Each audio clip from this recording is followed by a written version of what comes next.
Hello everyone.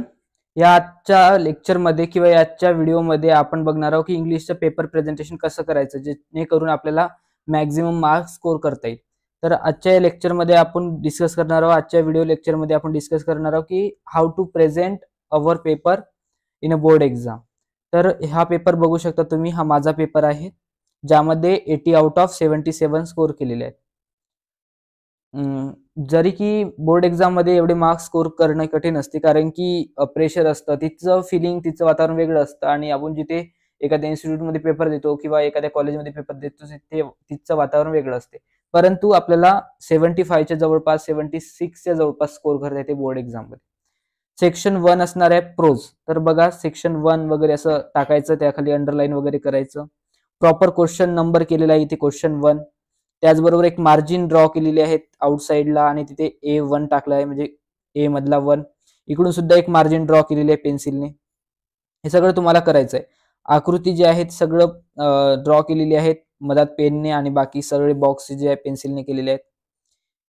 तुम्हाला out of marks दिसत असेल कारण हे करेक्ट क्वेश्चन सॉल्व्ह केले आहेत. इकडे बघू शकता की प्रत्येक क्वेश्चन संपल्यानंतर एक छोटी लाईन, म्हणजे एकच लाईन ड्रॉ केली आहे. बघू शकता तुम्ही, हे पर्सनल रिस्पॉन्स एक लाईन ड्रॉ केली आहे.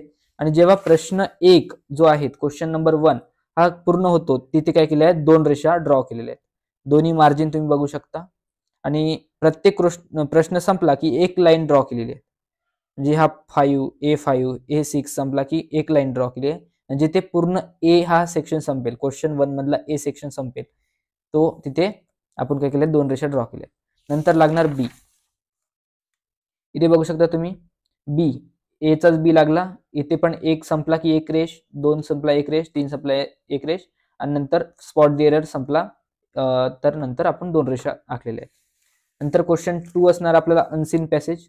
त्यामधला सुद्धा प्रॉपर आपण लिहिलेलं आहे मार्जिन ड्रॉ करून की क्वेश्चन 2 मधला ए मधला एक ट्रू फॉल्स. बघा पूर्ण करेक्ट आहे. आता काहींना प्रश्न असतो की ट्रू फॉल्स मध्ये सेंटेन्स लिहून ट्रू फॉल्स लिहायचं का? तर काहीही गरज नाही वेळ वाया घालण्याचा. आपण प्रश्नाचा फक्त नंबर टाका आणि तिथे डॅश करून तुम्ही ट्रू फॉल्स काय आहे ते लिहा. किंवा आपण जेव्हा म्हणतो की एखादी कंप्लीट द सेंटेन्स साठी दे, तेव्हा फक्त सेंटेन्स लिहून जे आपल्याला आन्सर असेल त्याला अंडरलाईन करायचं फक्त. आणि स्पॉट द एरर मध्ये सुद्धा पूर्ण सेंटेन्स लिहून त्यातलं चुकीचं बदलून ज्या ठिकाणी योग्य आहे ते लिहायचं आणि त्याखाली अंडरलाईन करायचं. आता बघू शकता हे सगळं पेपर प्रेझेंटेशन कसं केलं आहे. नंतर आपण ऍप्रिसिएशन वर येऊ. आज मला अनेक स्टुडंटचे मेसेज आले की पॉइंट वाईज लिहायचं ऍप्रिसिएशन की पॅराग्राफ वाईज. तर इथे तुम्हाला आन्सर मिळून जाईल. बघा कोटेशन सुद्धा टाकलेले आहेत, कोट्स सुद्धा केलेले आहेत, म्हणजे त्यांना मार्क जास्त मिळतात. समरी रायटिंग कशी करायची तर बघा, योग्य ते 5-6 ओळीमध्ये समरी लिहायची. समरी रायटिंगची एक ट्रिक आहे, म्हणजे काय, अनसीन पॅसेज रीड केल्यावर तुम्हाला जे काही कळतं ते लिहायचं. आणि काहींना कळत नसेल तर वरच्या 2 लाईन, मधली 1-2 लाईन, लास्टची 1-2 लाईन लिहायचं आणि अशी 4-5 लाईनी कंपाईल करून लिहायचं. वरती टायटल, जो पूर्ण पॅराग्राफ वाचून तुम्हाला जे काही मुख्य थीम वाटली, ज्या विषयी पॅराग्राफ लिहिलाय ते टायटल देऊन टाकायचं. झाली समरी. ऍटलीस्ट 2 तरी मिळतात. माइंड मॅपिंग बघू शकता कसा माइंड मॅप डेव्हलप केलेला आहे. तर मधामध्ये आपण काय घेतलेलं आहे, मेन आयडिया जे आहे ते मधामध्ये घेतली आहे, त्याच्या ब्रांचेस काढल्या, सब ब्रांचेस सुधा मूर्तीवर, कारण पॅराग्राफ मध्ये सगळं मेन्शन होतं. या पॅराग्राफ वरून माइंड मॅपिंग केली आहे. इथे माइंड मॅप असं हेडिंग दिलेली आहे. आता पोएट्री सेक्शन लागला तर बघा आपण कसं सेक्शन 2 इथं मेन्शन केलं आहे आणि नंतर आन्सर रायटिंग चालू केली आहे.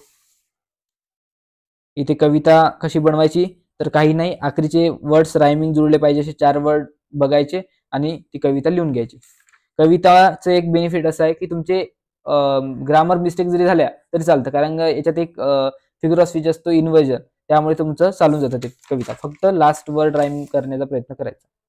काही तर फ्री वर्स मध्ये लिहा पण येतं, मग त्यावेळेस तुमचं रायमिंग नाही झालं तरी चालते, फक्त मिनिंग राहायला पाहिजे त्या सेंटेन्सला. हे बघा इंचकेप रॉकवर कसं ऍप्रिशिएशन लिहिलंय पॉइंट वाईज. बघा, about the poet, about the poem, central idea, नंतर स्पेशल फीचर, नंतर पोएटिक डिव्हाइसेस, त्याचबरोबर पोएटिक स्टाईल, युअर ओपिनियन लिहिलाय, कोटेशन पण लिहिलाय टीट फॉर टॅट, म्हणून आउट ऑफ मार्क मिळाले 4 पैकी 4.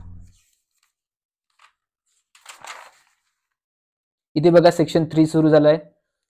पहिला असतो व्हर्च्युअल मेसेज लिहा, ड्राफ्ट व्हर्च्युअल मेसेज. बघा कसा छोटासा मेसेज लिहिला आहे त्याला, त्याचबरोबर बॉक्समध्ये टाकलेला आहे. वरती मेसेज हे कॅपिटल अप्पर केसमध्ये म्हणजे कॅपिटल लेटरमध्ये लिहिलं आहे, बोल्ड लेटरमध्ये लिहिलं आहे. हे तुमचे इंटरव्ह्यूचे क्वेश्चन, काही याच्यातले क्वेश्चन सेम असतात, जसं की who is your idol person, how are you feeling after this achieving massive success, what do you do in your free time, what are your strength and weaknesses. हे जे आहेत question काही काही सोपी असतात. What is your opinion about new education policy, what is your next plan. हे जे आहे ना क्वेश्चन ते पाठ करून ठेवा. आज पाठ नाही होणार ऑफकोर्स, बट रिमेंबर ठेवा. त्यांना लक्षात राहत असेल तर लिहा हे क्वेश्चन. सेम क्वेश्चन असतात, कोण्याही इंटरव्ह्यूला विचारायचे.